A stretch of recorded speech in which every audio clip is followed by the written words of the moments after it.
കഴിഞ്ഞ കുറച്ച് ദിവസങ്ങളായി സോഷ്യൽ മീഡിയയിൽ കറങ്ങിക്കൊണ്ടിരിക്കുന്ന ചില വീഡിയോകളെക്കുറിച്ചാണ് ഇന്ന് സംസാരിക്കുന്നത്.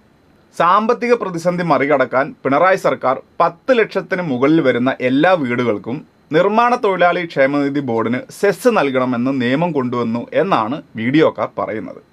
തൊഴിലാളികൾക്ക് പണിയെടുക്കുമ്പോൾ കൂലിയും ചിലവും കൊടുക്കുന്നത് കൊണ്ട് ഈ സെസ് എന്തിനാണെന്നാണ് വീഡിയോക്കാർ വേറൊരു ചോദ്യം ചോദിക്കുന്നത്.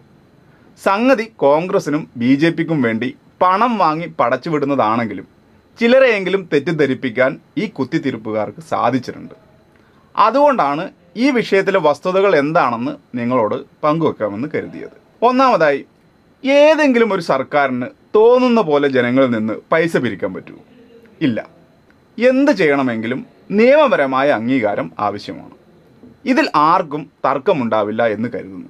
1996 കെട്ടിട നിർമ്മാണവുമായി ബന്ധപ്പെട്ട ബിൽഡിംഗ് പെർമിറ്റ് ആക്ട് എന്ന ഒരു നിയമം കൊണ്ടുവരുന്നതും സെസ് ഏർപ്പെടുത്തുന്നതും അന്നത്തെ കേന്ദ്ര സർക്കാരാണ്. 1996 നിയമം കൊണ്ടുവന്നെങ്കിലും 2000 ഇത് നടപ്പിലാക്കുകയും പണം ഈടാക്കലും ആരംഭിച്ചത്. കേന്ദ്ര സർക്കാരിനു വേണ്ടി തൊഴിൽ വകുപ്പാണ് ഈ പണം പിരിച്ചെടുത്തുകൊണ്ടിരുന്നത്. ഇങ്ങനെ പിരിച്ചെടുക്കുന്ന തുക നിർമ്മാണ തൊഴിലാളി ക്ഷേമനിധി ബോർഡിലേക്കാണ് പോയിരുന്നത്. നിർമ്മാണ തൊഴിലാളി ക്ഷേമനിധിയിൽ 3,80,000 അംഗങ്ങളാണുള്ളത്. പെൻഷൻ ഏകീകരണത്തിന്റെ ഭാഗമായി ക്ഷേമനിധി അംഗങ്ങൾക്ക് 1,600 രൂപ പെൻഷനായി നൽകുന്നുണ്ട്. നിർമ്മാണ തൊഴിലാളി ക്ഷേമനിധി ബോർഡിന്റെ ഒരു മാസത്തെ കളക്ഷൻ 40 കോടിയോളം രൂപയാണ്. എന്നാൽ ഒരു മാസത്തെ ചെലവ് 70 കോടി രൂപയോളം വരും. അതായത് 30 കോടി രൂപ നഷ്ടത്തിലാണ് ബോർഡ് പ്രവർത്തിക്കുന്നത് എന്നർത്ഥം. കേന്ദ്ര സർക്കാർ നടത്തിയിരുന്ന ഈ സെസ് പിരിവ് 2021 നവംബർ മാസത്തിൽ തദ്ദേശ സ്ഥാപനങ്ങളുടെ മേൽ അടിച്ചേൽപ്പിച്ചു. അതിൻ്റെ ഭാഗമായി കേരളത്തിൽ 2024 ജനുവരി 15 സംസ്ഥാന സർക്കാർ തദ്ദേശ സ്ഥാപനങ്ങൾ വഴി ഈ സെസ് പിരിച്ചെടുക്കുന്നതിനും തീരുമാനിച്ചു. പണം പിരിക്കാൻ ചുമതല നൽകിയെങ്കിലും ഈ തുക തദ്ദേശ സ്ഥാപനങ്ങൾക്ക് ലഭിക്കില്ല. പിരിച്ചെടുക്കുന്ന പണം തൊഴിൽ വകുപ്പിന് നൽകണം. ഇതാണ് വ്യവസ്ഥ. ജനുവരി മുതൽ കോർപ്പറേഷനുകളിലും മുനിസിപ്പാലിറ്റികളിലും നടപ്പിലാക്കി തുടങ്ങി. ഏപ്രിൽ പഞ്ചായത്തിലും സെസ് പിരിവ് നടപ്പിലാക്കാൻ തുടങ്ങി. ഈ തീരുമാനങ്ങളുടെ ഭാഗമായി നേരത്തെ തന്നെ ആഡംബര നികുതി അടച്ചിരുന്ന ചില കെട്ടിട ഉടമകൾക്ക് തദ്ദേശ സ്ഥാപനങ്ങൾ നോട്ടീസ് അയച്ചു തുടങ്ങി. ശരിക്കും പറഞ്ഞാൽ ഇതൊക്കെയാണ് വസ്തുതകൾ. ഈ നിയമം കൊണ്ടുവന്നത് പിണറായി വിജയനോ കേരള സർക്കാരോ അല്ല. 1996 കേന്ദ്ര സർക്കാരാണ്. കേന്ദ്രം ഒരു നിയമം നടപ്പിലാക്കാൻ ആവശ്യപ്പെടുമ്പോൾ അതിനെതിരെ നിൽക്കാൻ ഭരണഘടനാപരമായി സംസ്ഥാനങ്ങൾക്കാവില്ലല്ലോ. മാത്രവുമല്ല, പഞ്ചായത്തുകൾ പിരിച്ചെടുക്കുന്ന ഈ പണത്തിൽ നിന്നും 5 പൈസ അവർക്ക് ലഭിക്കുന്നുമില്ല.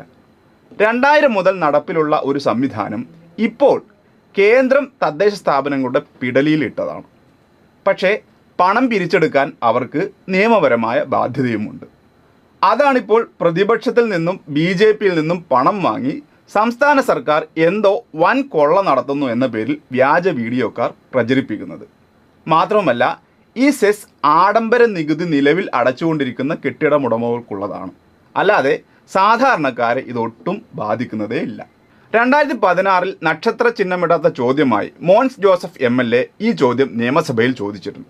അന്ന് തൊഴിൽ വകുപ്പ് മന്ത്രിയായിരുന്ന ഷിബു ബേബി ജോൺ നൽകിയ മറുപടിയാണിത്. 1996 Keralam building and other construction act പ്രകാരം സെസ് പിരിക്കുന്നതിനായി എല്ലാ ജില്ലകളിലും ഡെപ്യൂട്ടി ലേബർ ഓഫീസർമാരെയും അസിസ്റ്റന്റ് ഓഫീസർമാരെയും നിയമിച്ചിട്ടുണ്ടെന്നും അവർ പിരിക്കേണ്ട സെസ്സിനെക്കുറിച്ച് വിവരങ്ങൾ ശേഖരിക്കുകയാണെന്നും ആണ് ഷിബു ബേബി ജോൺ മറുപടി നൽകിയത്. ഇത് സംബന്ധിച്ച് ജനങ്ങൾ നേരിടുന്ന ബുദ്ധിമുട്ടുകൾ ശ്രദ്ധയിൽപ്പെട്ടിട്ടുണ്ടോ എന്ന ചോദ്യത്തിന് മറുപടിയായി 10 ലക്ഷം രൂപയിൽ താഴെ ചെലവിൽ വീട് വെക്കുന്നവരെ 96 കെട്ടിട നിർമ്മാണ തൊഴിലാളി ക്ഷേമനിധി സെസ്സിൽ നിന്നും ഒഴിവാക്കിയെന്നും അതിന് മുകളിൽ വരുന്നവർക്ക്, അതായത് 10 ലക്ഷത്തിന് മുകളിൽ വീട് വെക്കുന്നവർക്ക് 1% സെസ് അടക്കണമെന്നും മന്ത്രി വ്യക്തമാക്കിയിട്ടുണ്ട്. അതായത് UDF സർക്കാരിൻ്റെ കാലം മുതൽക്ക്.